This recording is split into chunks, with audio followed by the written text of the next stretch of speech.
옆에 분과 또 인사했으면 좋겠는데요. 새벽에는 항상 얼굴을 보지 않는 마음으로 어깨선만 보면서 우리 좋은 아침입니다. 인사하겠습니다. 좋은 아침입니다. 좋은 아침입니다.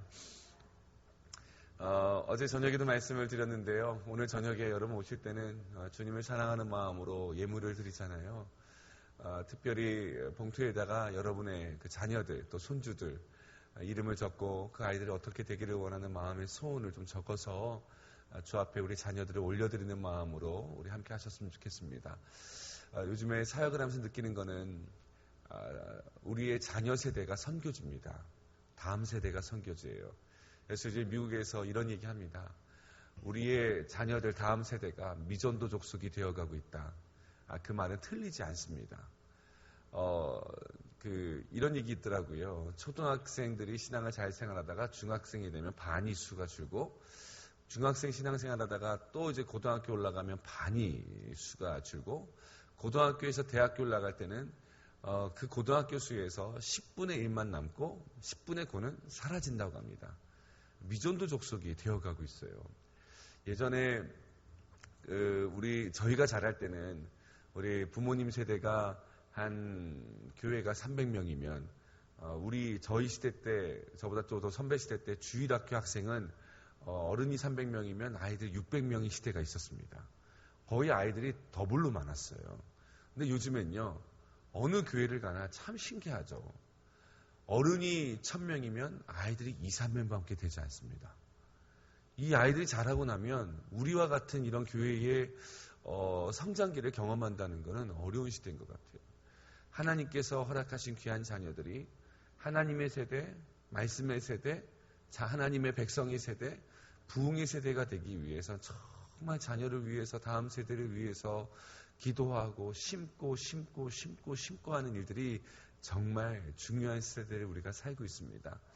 그래서 우리가 항상 여러분의 자녀들이 하나님을 떠나지 않고 정말 하나님을 잘 섬기고 주님의 은혜 안에서 그 영혼이 그 범사가 그 잘됨 같이 그 영혼이 잘 되는 그 은혜가 누리기 위해서 날마다 주 앞에 드리는 그런 헌신들이 우리에게 있어야 될 줄 믿습니다.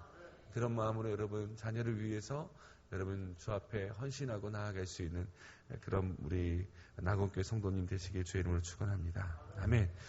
오늘은 이제 데살로니가전서 아침에 세 번째 시간으로 감사의 회복이라는 제목 가지고 말씀을 나누기 원합니다. 하나님께서 저와 여러분을 향한 뜻이 있으십니다. 그 뜻은 우리가 하나님의 뜻하면 하나님의 의지라고 얘기하면 모든 것 다 하나님께서 드리고 나는 아무것도 거둘 것이 없는 아무것도 가져서 안 되는 나는 그냥 미랄처럼 죽어지고 또 깡통처럼 비워져야 되는 그런 삶을 우리가 이야기할 때가 많습니다. 그래서 신앙생활이 우리가 힘들다고 생각하는 이유가 뭐냐면 왜 나는 이렇게 뭔가를 드려야 되고 또 뭔가 하나님의 나라에 살아야 되고 나는 아무것도 없고 나는 마치 그렇게 드리고 나면 안개처럼 사라져도 어떤 말도 못하고 살아야 되는 그런 쪽으로 생각할 때가 있다는 것이죠. 그래서 신앙생활을 하다 보면 이런 분들이 있습니다. 뭐냐면 열심히 헌신했습니다. 열심히 봉사했습니다. 열심히 기도했습니다. 열심히 사랑하고 또 섬겼습니다. 그러면 우리가 이렇게 말합니다. 천국 가서 다 보상해 줄 거라고. 천국 가서 보상해 줄 거라고. 그래서 이 땅에서 우리가 하나님을 열심히 섬기고 주의 뜻에 따라서 살 때에 내가 이 땅에 사는 어떤 은혜의 풍성함들을 누리면 괜히 죄송스러운 마음 가질 때가 있어요. 이 세상에서 내가 누리지 못하면 내가 천국에서 받을 게 없다고. 여러분 이 말이요. 어디서도 되게 들어서 맞는 것 같은데 그렇다고 또 맞는 것 같지도 않아요. 왜냐면요. 주님은 우리에게 이렇게 말씀하셨습니다. 하나님의 나라가 이곳에 임한다고 말씀하셨어요. 그리고 그 나라가 이곳에 임하였지만 우리가 들여다 영원한 나라는 지금 너희들이 보고 있는 그 나라보다 어마어마하게 좋고 행복한 나라, 기쁨의 나라라는 거예요. 그러면 우리가 살아가는 삶에서 하나님은 천국의 기쁨, 그 하늘나라의 기쁨, 주님의 나라의 기쁨을 우리에게 보여주실까요? 안 보여주실까요? 보여주실까요? 안 보여주실까요? 네, 보여주신다는 것입니다. 그래서요, 저와 여러분의 삶이 하나님의 뜻을 향한다, 하나님의 뜻을 위한다고 할 때는 주님께서 우리에게 주신, 우리를 향하신 베풀기 원하시는 하나님의 사랑과 은혜가 충만하게 있는 겁니다. 그래서 주님 우리에게 말합니다. 너희가 항상 기뻐해야 된다. 이것이 너희를 향한 나의 삶이다. 너희가 주 안에서 기뻐할 수 있도록 내가 너희를 위하여 일할 것이다. 도와줄 것이다. 주 안에 있는 기쁨을 누릴 수 있도록 내가 너희를 책임져 줄 것이다. 한다는 거예요. 우리가 주 안에서 기뻐하라, 항상 기뻐하라고 말하면 우리가 이제 자녀들에게 교육을 시킬 때 이런 거 있잖아요. 이런 거 있잖아요. 애가 막 인상 쓰고 있으면 웃어. 너 안 웃어? 웃으란 말이야. 너 어디 가서 너 웃어. 또 예를 들면 또 친구네 뭐 누구 가족 모임을 또 이웃 모임을 가게 되면 애가 또 싫잖아요. 가기 싫어가지고 왜 나 바빠 죽겠는데 또 나 지금 공부할 것도 많은데 친구랑 놀기로 했는데 왜 굳이 가족 모임 해야 되냐고. 그때 아버지가 인상 쓰면서 웃어. 이렇게 웃어야 되고 기뻐야 되는 것이 아니라는 거예요. 야, 너 세상 사람들에게 이런 표현 죄송합니다. 그 꼬라지로 여러분 너 얼굴 보면 어떻게 할래? 너 웃어. 기뻐해야 돼. 이렇게 말씀하신 것이 아니라는 거예요. 기뻐하라는 그 자체는 너에게 기쁨이 충만하도록 너가 살아가는 것이 내 뜻이고 내 의지야. 내 바라는 바야. 그러니까 그 일을 행하게 하여 주실게 말씀하시는 거예요.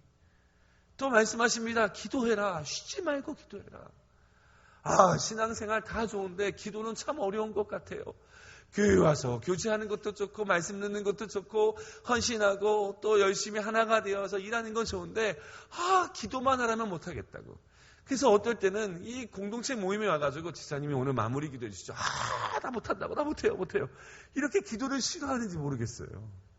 그래서 기도를 하라 하면은 마치 내가 힘든 일을 하는 것처럼, 여러분 기도를 하는 것은 마치 하나님의 일을 내가 도와주는 것처럼, 기도를 통해서 하나님의 뜻이 이루어지고 하나님의 나라가 임하고 하나님의 영광과 역사가 나타나지만 하나님의 뜻이 임하고 하나님의 나라가 임하고 하나님의 영광이 임할 때 그것에 대한 가장 은혜의 수혜자가 누군지 아십니까? 바로 우리들입니다. 우리들이라는 거예요. 그래서 항상 쉬지 말고 기도하라는 거예요. 응답될 때까지 기도하라는 것입니다. 이것이 너희를 향한 나의 뜻이다. 왜요? 너희가 기도할 때 나는 응답하리니 나는 너희를 위하여 쉬지 않는 여호와 하나님이라 말씀하시는 거예요. 기도를 통해서 하나님을 경험하는 거예요. 기도를 통해서요. 최근에 한국교회의 많은 이야기를 보면 기도하라고 모이는 곳은 그렇게 사람들이 안 간다네요. 제가 와서 느낄 때마다 믿음의 선배들을 만나지만 예전에 제가 총신대학교 다닐 때는 그때만이 해도 이 총신대 뒤편에 이 기도굴에 막 기도하는 신학생들이 참 많았었어요. 근데 저희 때도 많았지만 우리 믿음의 선배 때는 우리 오목사님 그 부모님 세대 때는 우리 오목사님 시대 때 우리들의 부모님 세대 때는 이 사당동 총신대학교 이 뒤에 기도의 불씨가 되게 컸습니다.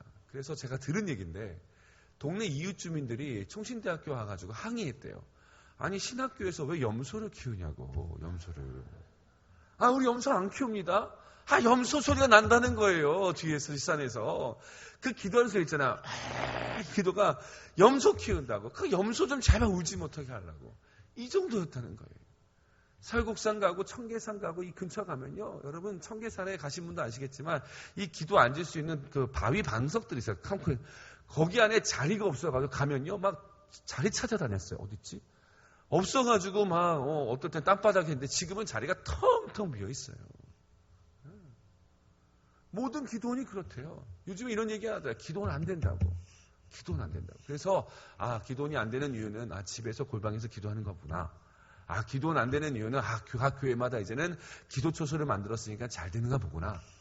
그래서 안 되나 보구나. 그게 아니라 기도하지 않는다는 거예요. 기도하지 않는다는 거예요. 여러분 하나님의 교회는 하나님이 세운 성전과 같은 우리는 그 기도의 불씨가 타야 되는 거예요. 금양로의 기름이 채워질 때까지, 금양로의 기름이 우리의 기도로 채워질 때까지 하나님은 기다리신다는 거예요. 기도해야 되는 거예요. 기도. 쉬지 말고 기도해라. 너희를 향한 나의 뜻이다. 그 은혜가 임하고 그 나라가 임하면 그 은혜의 수혜자가 바로 나라는 것. 내가 최고로 수혜자라는 것. 그래서 여러분 기도하는, 기도 회복을 누리는 우리 성도 되기를 주의 이름으로 축원합니다. 오늘은 감사의 회복을 하라고 말하고 있습니다. 주님은 우리가 감사하는 하나님의 백성 되기를 간절히 원합니다. 이 감사라는 말의 이 사전적인 의미는요, 고마움을 나타내는 말과 행동, 행위라고 말합니다. 그러니까 이 감사라는 것은 고마움을 나타내는 감정의 말과 행동인데, 이 말은 실제적인 감사가 있을 때, 좋은 일이 있을 때, 아, 고맙다라는 마음이 들 때 하는 것이 감사라는 것입니다. 우리가 누구에게 와서 정말 고맙습니다 라고 말하면 이 고마울 만한 일을 겪었던지 그 사람의 도움을 받았든지 할 때 우리가 표현하는 말이라는 거예요. 감정적으로 충분히 고맙다라는 마음이 있을 때 입에서, 삶에서 나오는 것이 이 고맙다라는 말입니다. 제가 아는 목사님 가운데, 미국에 사역할 때 우리 동료 부목사님 가운데 이분은 항상 입술에 감사합니다라는 말을 해가지고 별명이 감사 목사였어요. 만날 때마다 악수할 때도 감사합니다. 헤어질 때도 감사합니다. 인사가 무조건 감사합니다. 식당에 딱 들어갈 때도 인사할 때 감사합니다 하고 들어가세요. 그 나올 때도 감사합니다 나오세요. 항상 뭘 할 때마다 늘 감사합니다, 감사합니다, 감사합니다 해가지고 이분의 별명이 감사 목사였습니다. 근데 하루는 어느 지사님을 만나서 그분이 만나면서 지사님 감사합니다. 어떻게 잘 지내셨습니까? 했는데 이분이 미국에 와가지고 유학생활 하는데 많이 힘드셨나 봐요. 그래서 이분이 목사님을 만나니까 자신의 있었던 삶을 얘기하는 거예요. 목사님, 제가요 미국 와서 공부하는데 너무나 힘들어요. 아내도 잘 적응 못하고 아이들도 학교가 잘 안 풀리고 또 할 거는 많고 그냥 그만두고 싶고 그냥 너무 힘들다 보니까 스트레스 받아서 정말 못 살겠습니다. 어떻게 해야 될지 모르겠어요. 그러면 이 이야기 들었으면 보통 그 목사님이 그렇군요, 지사님 힘드셨겠어요. 힘내시 이렇게 할 텐데 이 감사가 습관이 돼가지고 그 다음에 목사님 힘들어 죽겠습니다. 너무 어려워요. 어떻게 해야 되죠? 감사합니다. 그냥 가셔가지고 이분의 감사가 진정성이 없는 것에 대해서 평가를 받았다는 내용이 있는데, 여러분 이 감사라는 말은요 뭔가 분위기가 돼야 되고 그리고 감정이 쌓여져 있을 때 표현되는 것이 감사입니다. 근데 오늘 본문에 보면은 범사의 감사라는 것을 명령으로 이야기하고 있는 것을 우리가 보게 됩니다. 왜 이 감사를 이 명령으로 얘기했을까? 왜 명령으로 주님께서 감사해야 될 이유를 우리에게 말씀하셨까? 여러분, 우리가 감사해야 될 이유와 조건이 있어서 하게 되면 우리의 삶에 어찌 보면 메마른 삶이 오고 힘든 삶이 오고 어려운 삶이 오고 고통의 삶이 오고 그리고 정말 눈물 흘릴 수밖에 없는 상황의 삶이 오면 이것을 회복할 수 있는 기회가, 회복할 수 있는 방법을 우리가 놓칠 수 있게 된다는 것입니다. 여러분, 왜 하나님은 우리에게 범사에 감사라고 했을까요? 이 범사라고 말할 때 이 범사는 우리는 평범한 일이라고 생각을 해요. 그냥 평범한 일. 그러니까 이제 좀 이해가 되는 거예요. 평범한 일. 그렇구나. 보통 일이 있어도 감사해야 되는구나. 요즘 사는 게 너무나 흉악하니까 좋은 일이 안 일어나도 나쁜 일만 생기지 않아도 감사한 거지. 그렇게 생각해 보니까 이 말씀을 깊이 생각해 보니까 이제서야 깨달았다. 좋은 일이 없어도 흉악한 일만 생기지 않아도 어려움만 생기지 않아도 감사한 거지. 요즘에 좀 어렵습니까? 다 힘들잖아요. 그냥 평범하게 보통 사람으로 사는 거 하나만 해도 감사한 거지. 그러면 다행이지. 저렇게 힘든 사람도 있는데 저렇게 어려운 사람도 있는데 나는 저런 어려움을 겪고 있잖아. 겪고 있지 않잖아. 그것만 해도 감사하지. 이런 감사라는 것을 말하는 것이 아니라는 겁니다. 저는 어린 시절에 저희 어머니 아버지가 이제 아프리카의 그 아이들이 자라는 현장을 딱 보면서 그 아이들이 에티오피아에 음식도 못 먹고 이제 이게 너무나 말라가지고 힘들게 있는 보면서 우리 어머니가 아버지 하셨던 말이 있어요. 저를 딱 보면서 대혁아 고마운지 알아. 넌 저기 살지 않잖아. 너 고마운지 알아. 저 아이들과 비교해봐. 넌 고마운지 알아. 그때 여러분 그 이야기를 듣고 나서 그 누구 어떤 아이도 어머니 고맙습니다. 제가 저렇게 태어나지 않게 해서 고맙습니다. 하는 아이들은 아무도 없습니다. 여러분 그런 고마움을 말하는 것이 아니라 그건 고마움이 되지가 않아요. 여기서 말하는 이 범사에 감사라는 말은 이 엠판티라는 말은 헬라어를 쓰고 있는데 이것은 모든 환경과 상황에서 너희들은 감사하라고 말하고 있는 거예요. 평범한 일, 우환이 생기지 않았기 때문에 감사라는 말이 아니라 너의 삶에 일어나는 모든 일들, 모든 상황들, 좋은 일이든 기쁜 일이든 아니면 슬픈 일이든 괴로운 일이든 모든 너가 하고자 하는 일을 이루어 됐든 아니면 일이 풀리지 않아서 어려웠든 그 모든 일들, 매사의 모든 일들, 꼬이고 힘들고 어렵고 고통받는 그 모든 일들, 나의 삶에 펼쳐지는 모든 일이 있을 때마다 너희는 무엇을 해야 되냐면 감사해야 된다라고 말하고 있는 거예요. 여러분, 세상은 조건적인 감사를 말합니다. 감사할 만한 일이 있을 때 감사하다고 말합니다. 그러나 그리스도인들은 모든 일에 감사함을 사는 것이 너희의 유익한 것이고 너희를 향한 나의 뜻이다라고 말하는 거예요. 그렇다면 왜 하나님은 우리에게 모든 일에 감사하라고 했을까요? 우리의 감정을 이해하지 못하신 하나님이기 때문에 그럴까요? 넌 감정과 상관없어. 네 인생과 상관없어. 너는 무조건 감사해야 돼. 이렇게 말씀하신 걸까요? 그게 아니라는 거예요. 여러분, 우리가 감사해야 될 이유가 있는데 첫 번째는 그 이유가 뭐냐면 우리가 감사를 하면 그 감사가 하나님을 영화롭게 한다는 거예요. 여러분, 고린도전서 4장 15절의 말씀에 이런 말씀이 있어요. 이는 모든 것이 너희를 위함이니 많은 사람의 감사로 말미암아 은혜가 더하여 넘쳐서 하나님께 영광을 돌리게 하려 함이라. 감사하면 하나님 앞에 영광을 올려드리는 것이다. 시편 50편 23절에 이런 말씀이 있습니다.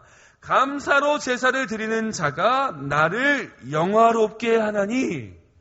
하나님을 영화롭게 하는 것은 우리가 감사의 제사, 감사를 드린다는 것입니다.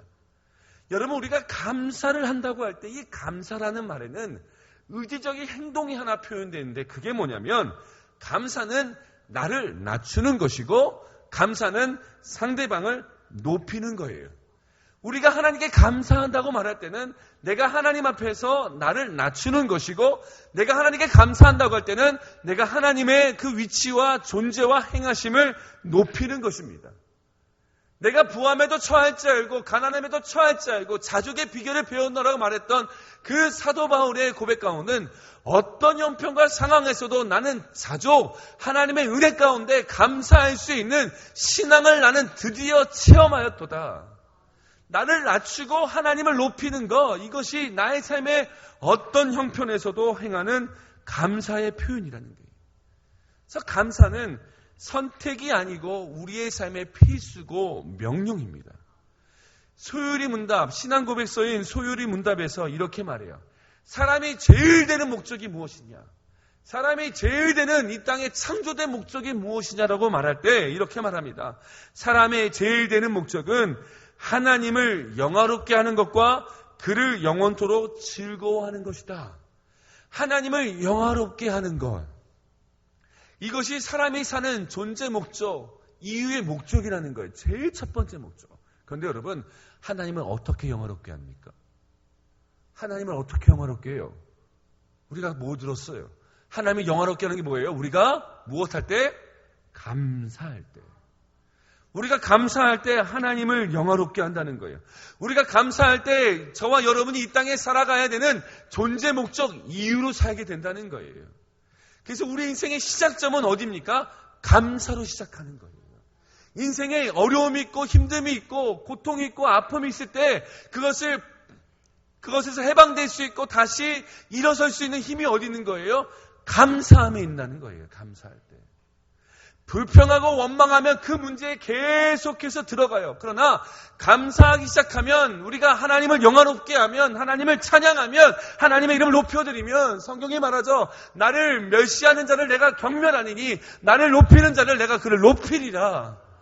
감사함으로 하나님을 높일 때마다 나의 삶에 낮아있는 힘들고 어려움 상황 가운데 주님께서 나를 높이시는 하나님의 역사의 시작이 이루어지기 시작하는 줄 믿습니다. 그래서 감사해요. 문제를 만날 때 감사해야 되는 거예요. 어려움 만날 때 감사해야 되는 거예요. 그 이름을 영화롭게 할 때마다 하나님이 하나님의 백성을 영화롭게 하시는 거예요. 높이시는 거예요. 세우시는 거예요. 성경에 보면요.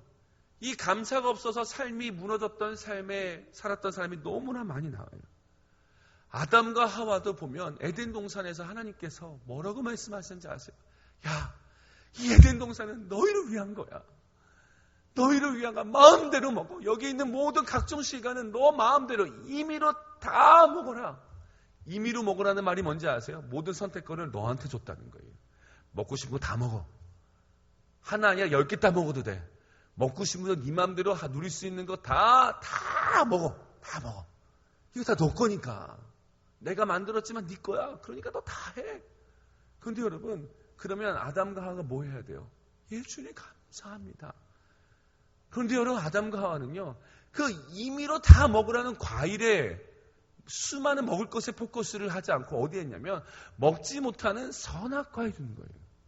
갑자기 먹지 못한 선악과에 보니까 이런 법이 어딨어? 왜 저거를 못 먹게 하는 거야? 해가지고 불평의 마음이 드니까요. 결국 하나님의 뜻을 어기고 떠나는 사람이 된 거예요. 얼마나 많은 은혜를 주셨어요.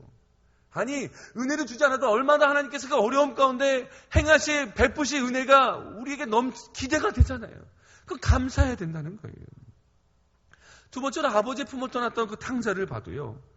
아버지의 집에 있고 아버지 집 안에 있는 것을 우리가 그 사랑 안에 거하고 있음에 대해서 감사를 드려야 되는데 이 감사하는 마음이 없으니까 둘째 아들은 늘 떠나기만 바빴던 거예요. 떠나기만. 나 재산 달라고. 좋은 걸 누리고 있어도 그 감사한 마음이 없으니까 딴 것에 더 마음을 돌리고 있었던 거예요. 광야에서 죽어갔던 이스라엘 백성들 보세요. 그 광야에서 베풀었던 놀라운 하나님의 은혜, 날마다 부으실 하나님의 은혜가 아니라 없는 것, 부족한 것, 안 되는 거에 포커스 두니까 결국 하나님 원망하고 세웠던 지도자 원망하고 그러니까 결국 황폐한 인생 살고 어려움의 인생을 살잖아요. 여러분, 우리가 감사를 드릴 때마다 하나님을 영화롭게 하고요.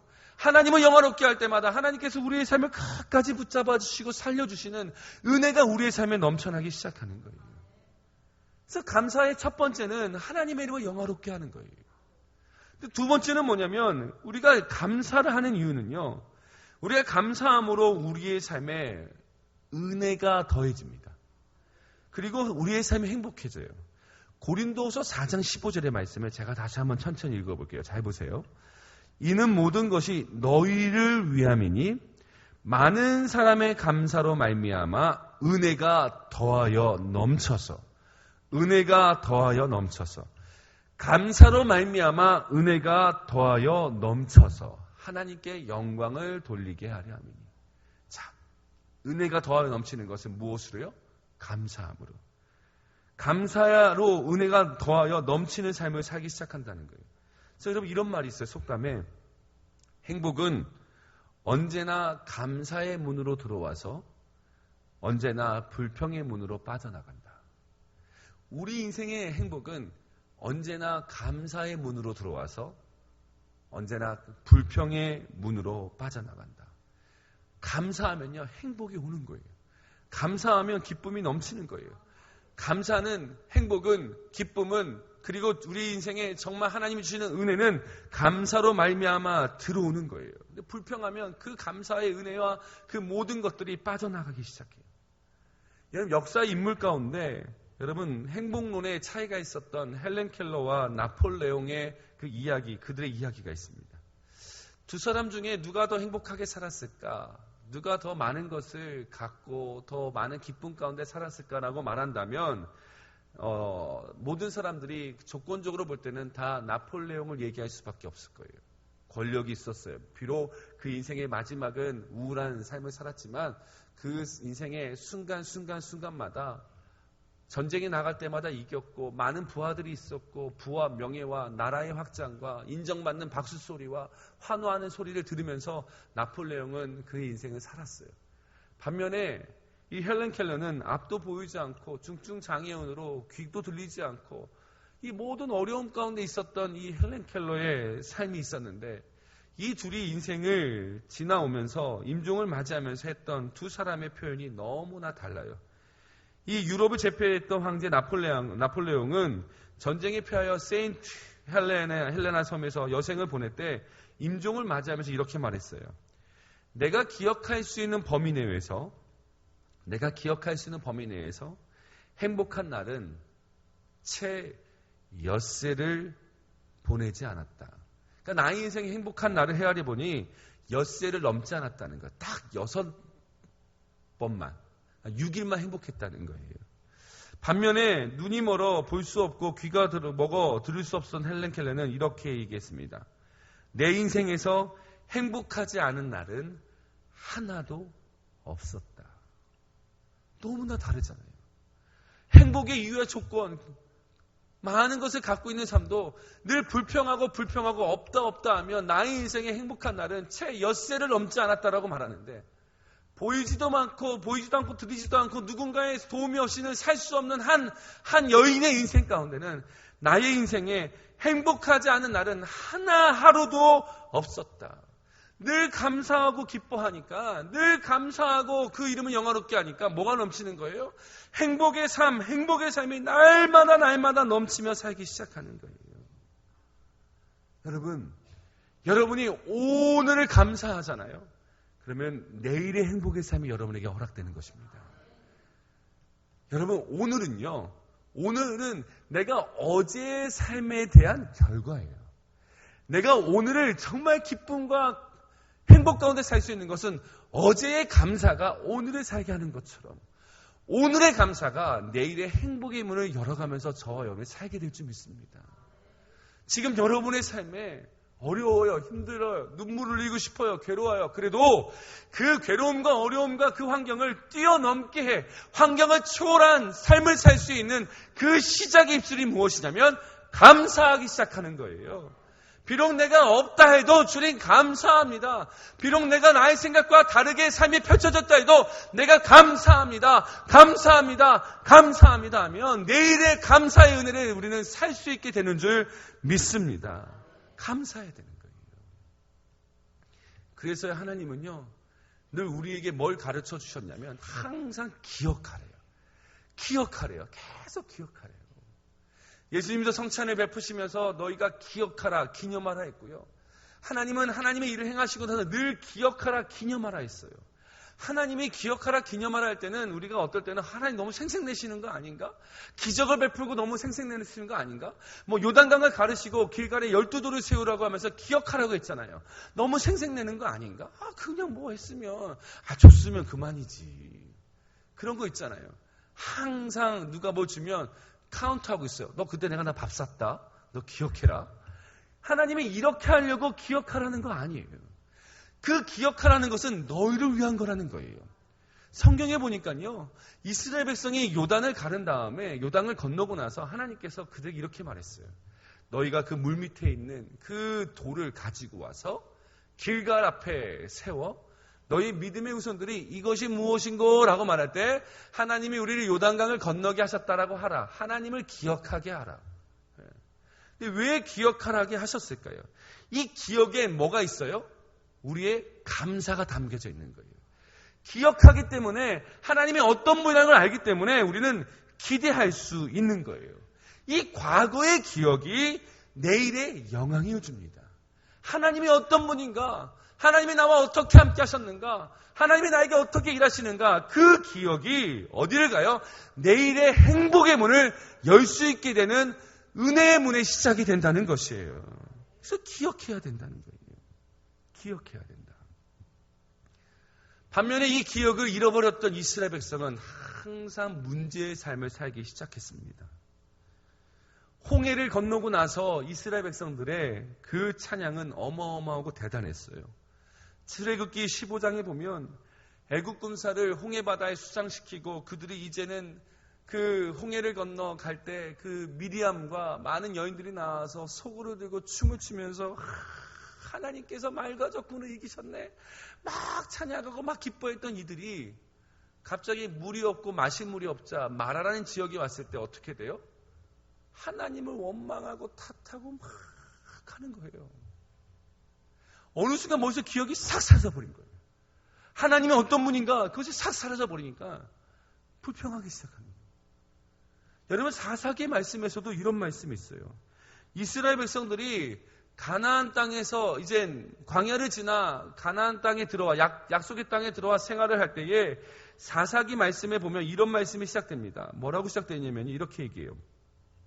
사사기 2장 10절의 말씀에 그 세대도 다 열조로 돌아갔고 그 후에 일어난 다른 세대도 하나님을 여호와를 알지 못하며 여호와께서 이스라엘을 위하여 행하신 일도 알지 못하였더라 하면서 그렇게 되므로 11절의 말씀에 이스라엘 자손이 여호와의 목전에서 악을 행하여 바알을 섬기며 뭐냐면 하나님께서 이스라엘 나를 위하여 행하신 일을 알지 못하게 된 순간부터 어떻게 돼요? 하나님을 떠나 하나님 앞에서 죄를 짓고 바알을 섬기게 되었다는 거예요. 하나님을 기억해야 되는 거예요. 그 기억하는 것이 뭐예요? 감사해야 되는 거예요. 감사가 하나님을 기억하고 하나님을 영화롭게 할 때 죄에서 떠날 수 있고요. 하나님의 은혜의 행복의 삶을 우리가 계속 이어갈 수 있는 거예요. 그래서 성경은요. 하나님 우리에게 계속 기억하라 기억해라. 사무엘에게도 말씀하셨어요. 사무엘에게 너희가 돌을 쌓고 그 돌을 명하여 이르기를 하나님께서 우리를 도우셨다 하라. 에베네셀의 하나님, 너희가 에베네셀의 하나님을 기억하라고 말하는 거예요. 네, 여러분, 우리의 신앙은요, 에베네셀의 하나님으로만 머물지 않습니다. 하나님께서 나의 삶에 행하신 그 나를 여기까지 도우셨다 하라, 나와 함께 하신다 하라는 그 에베네셀의 하나님, 이 에베네셀의 하나님을 우리가 기억하고 감사하면요, 우리 신앙이 어디로 가는지 아세요? 여호와 이레의 하나님으로 우리는 달려가기 시작하는 거예요. 에베네셀의 하나님이 어디로 가요? 여호와 이레의 하나님, 예비하셨다 하라 하나님으로 우리는 가기 시작하는 거예요.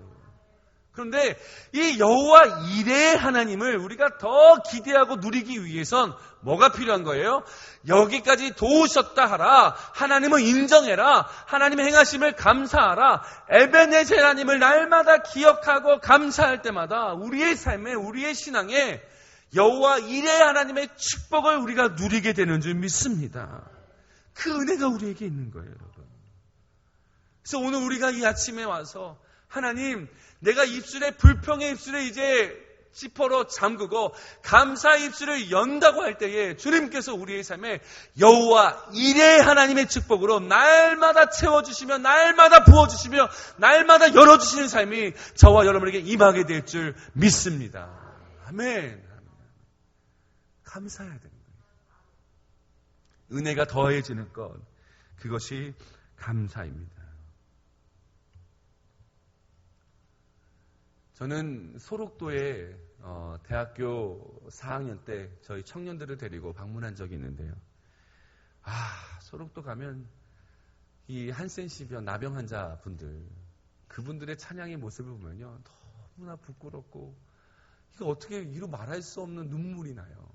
그분들 이제 청년들 데리고 또 이제 어른분들과 함께 이렇게 한번 방문했는데 같이 그분들과 예배를 드렸어요. 같이 예배 드리고 싶다고 하시더라고요. 오는데 손에 이렇게 부축해서 와요. 부축해서 이렇게 부축해서 오고 또 앉으라면 여기 앉아야 되고 손이 이제 조각손 된 거죠. 손가락도 없고 다 이렇게 계속 보고 있으면 막 우리도 막 이렇게 겁이 날 정도로 막 그런 모습이신데 저는 그분들이 찬양했던 그 찬양 아직도 잊지 못해요. 그때 불렀던 찬양이 지금까지 지내온 것. 지금까지 지내온 것 주의 크신 은혜라는데 그 모습은요, 무슨 지금까지 지내온 것 주의 크신 은혜야.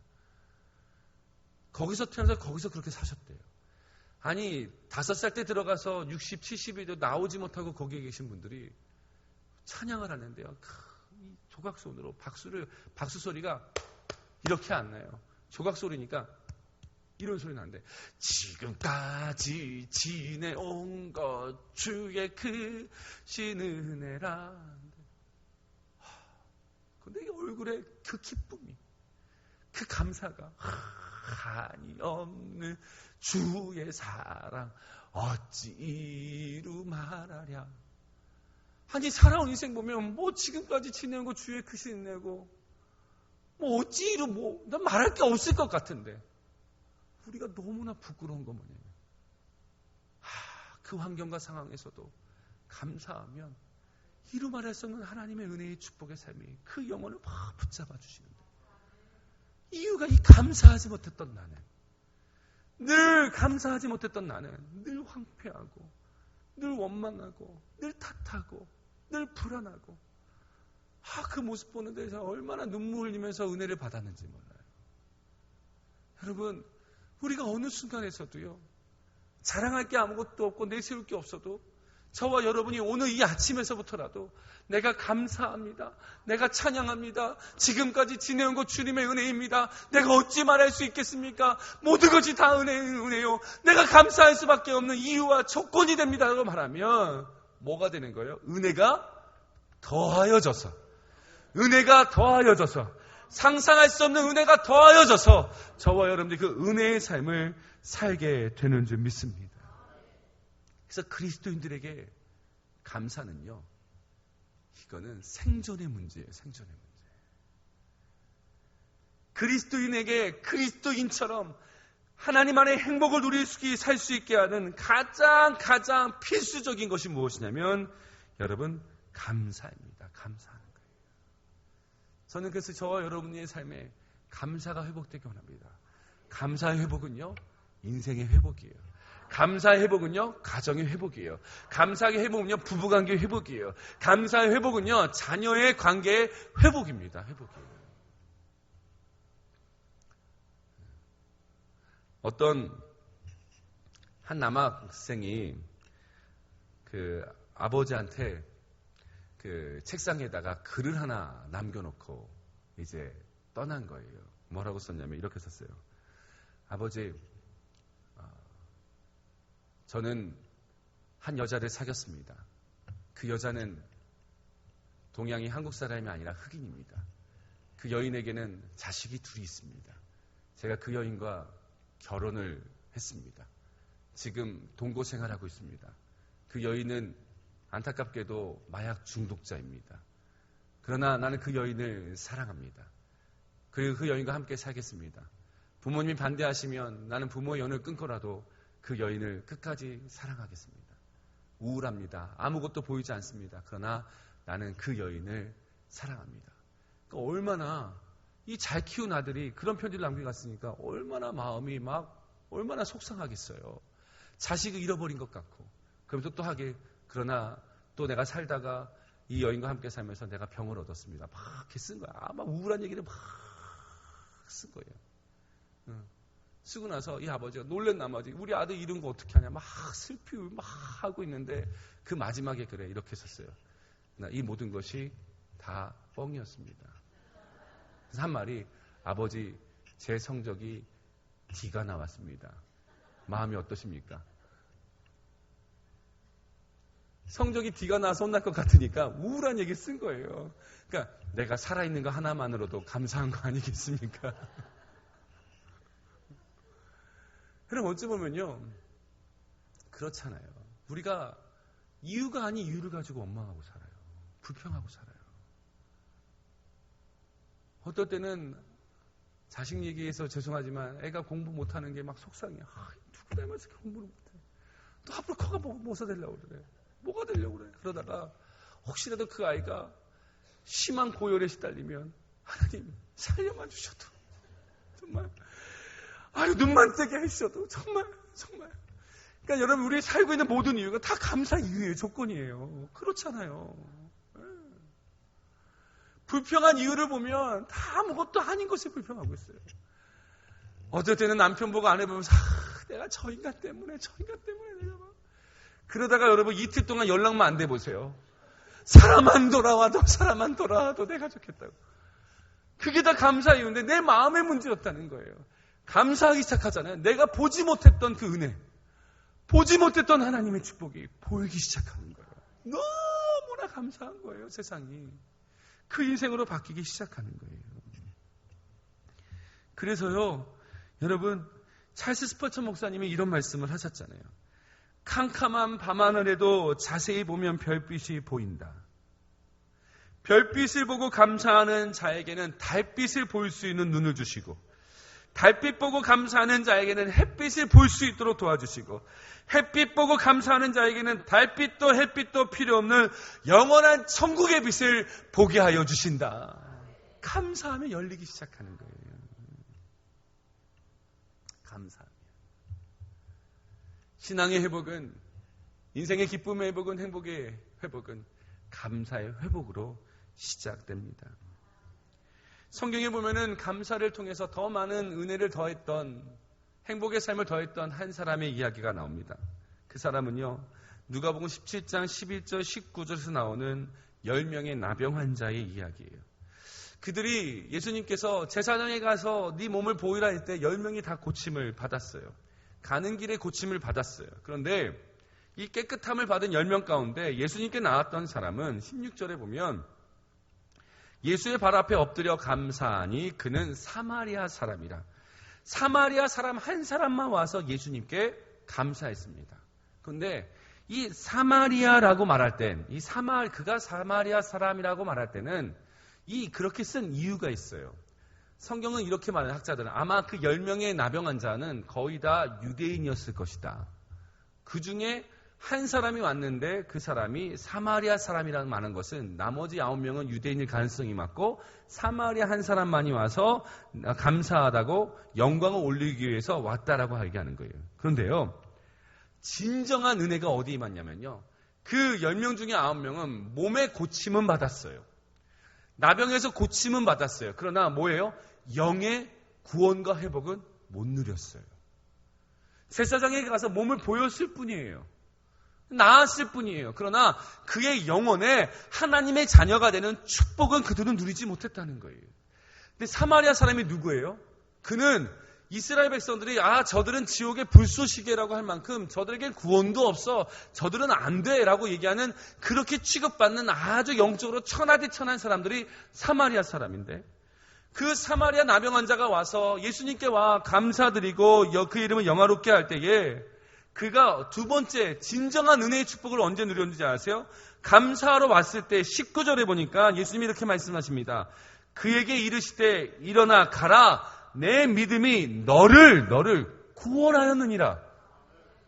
네 몸에 고침받는 걸 끝나지 않고 너가 구원받는 은혜까지 간 거예요. 거기까지 간 거예요. 가장 우리에게 필요한 것, 아니 우리에게 없어서는 안 되는 것, 내가 날마다 바라보고 사모해야 될 그 영생의 기쁨, 구원의 기쁨이 예수께 와서 감사했던 그 사마리아 사람에게만 머물렀다는 거예요. 감사하는, 우리가 상상할 수 없는 하나님의 은혜가 부어지는 시간이라는 거예요. 구원의 은혜. 그래서 이 사건을 설명했던 이 우드랜드 펠로십 교회의 그 게리 슉이라는 목사님이 이렇게 말해요. 내 생의 마지막 한 달이라는 책에서 뭐라고 말하냐면, 10사람이 모두 선물을 받았지만 오직 한 사람만이 포장지를 벗겨서 진짜 선물이 무엇인지를 확인했다. 얼마나 멋진 표현입니까? 많은 사람들이 선물을 받지만 이 포장지를 뜯지 않아요. 선물 받았다는 그 기쁨으로만 살지, 그 선물 안에 담겨져 있는 그것이 무엇인지, 진짜 선물인지 모른다는 거예요. 10사람 모두 다 선물을 받았지만 오직 한 사람만이 감사로 그 선물 포장지를 벗겨서 그 안에 담겨 있는 진짜 선물이 무엇인지를 그 사람만이 확인했다. 얼마나 기대가 됩니까? 여러분, 감사는요, 저와 여러분을 향한 하나님의 보화 창고의 문을 여는 거예요. 그 보화 창고에 무엇이 있는지, 어떤 게 부어질지 확인하는 시간이에요. 감사가 그렇게 만들어 간다는 거예요. 여러분, 예수님이 이 감사어려운 이 나병 환자를 보면서 예수님의 마음은 어디 있었냐면, 그를 구원하시는 것도 있었지만 그 나병 환자에게 이렇게 묻습니다. 다 깨끗함을 받지 않았느냐? 다 깨끗함 받았잖아. 그러면서 주님이 주시는 그 질문이 이거예요. 그런데 9은 어디 있느냐? 10명 깨끗함 받았는데 9은 어디 있고 너만 온 것이냐? 이 말은요, 우리 주님은 감사하는 자를 찾고 계세요. 감사할 자를 찾으시는 거예요. 나를 생색내기 위해서 감사할 자 찾는 게 아니에요. 내가 어떤 사람, 내가 어떤 하나님인지 알아? 자신을 드러내기 위해서 감사하는 자를 찾는 게 아니에요. 감사한 자에게 뭐가 임하는 거예요? 너 한 사람만 구원이 아니라 그 9명도 다 내가 그를 향한 구원의 은혜를 누려야 되는데 안타깝게도 왜 오지 않았느냐? 그 어디 있느냐? 그 영혼에 얼마나 많은 기대가 있는데 내가 그 영혼에게 행하고자 하는 얼마나 귀한 축복이 예비되어 있는데 왜 그들은 감사하지 않고 있느냐? 여러분, 우리도 그렇지 않겠습니까? 내가 오늘을 감사하지 않는다면, 내가 오늘도 주 앞에 감사의 삶으로 드리지 않는다면 주님께서 우리를 찾으시는 거예요. 그 사람들은 어디 있느냐? 그들은 어디 있느냐? 왜 너만 왔느냐? 내가 그들을 향한 내 은혜의 축복이 예비되어 있고 넘치도록 있는데 주고자 하는 나의 마음이 가득한데 왜 어디 있느냐? 그들은 어디 있느냐? 준비된 선물이 너무나 많은데, 주고 싶은 게 너무나 많은데, 베풀어 주고 싶은 게 너무나 많은데 그들은 어디 있느냐? 여러분은 어디에 속하기 원하십니까? 여러분 어디에 속하기 원하세요? 그냥 선물만 받는 걸로 끝나기 원합니까? 아니면 선물의 포장지를 뜯어서 그 선물 바구니에 담겨있는 내가 그동안 보지 못했던, 내가 그동안 경험하지 못했던 나를 향한 하나님의 놀라운 축복을 더 누리며 은혜를 누리며 살기 원하십니까? 그렇다면 감사해야지요. 감사하시죠. 그래서 저희는 감사가 회복되기 원해요. 근데 주님 앞에 우리가 감사하고 감사하여서 주님께서 우리에게 부어주기 원하시는, 정말 넘치도록 부어주기 원하시는 그 은혜. 하나님은요, 우리가 생각하는 것보다 더 크신 하나님이십니다. 하나님은 내가 상상할 수 있는 것보다 더 능력이 많으신 하나님이세요. 여러분들 이런 거 있잖아요. 이런 일만 있으면 꿈만 같겠다. 이 꿈만 같은 일이 일어났으면 좋겠다. 그런데 여러분의 그 바라는 꿈보다 여러분을 향한 하나님의 꿈은 더 크십니다. 100만 배, 아니 수억만 배, 아니 상상할 수 없을 만큼 더 크시다는 거예요. 그렇다면 그 은혜가 더해지는 게 무엇입니까? 감사하는 거예요. 감사가 회복되는 거예요. 그래서 이 아침에 우리가 감사의 회복으로 하나님의 은혜의 풍성함을 누리는 귀한 백성들, 주의 자녀 되기를 주의 이름을 축원합니다. 지금 인생이 막혔습니까? 어디서부터 시작해야 될지 모르겠습니까? 무엇부터 해야 될지 모르겠습니까? 그렇다면 감사로 시작하십시오. 감사로 시작하면요, 은혜가 넘치고요, 은혜가 넘치면 기쁨이 넘치고요, 기쁨이 넘치면 기도가 살아나기 시작하는 거예요. 연속성이에요, 연속성. 그래서 오늘 아침도 감사로 주 앞에 나아갈 수 있는, 회복되어 나아갈 수 있는 저와 여러분 되시길 주님의 이름으로 축원합니다. 아멘. 우리 함께 이 시간에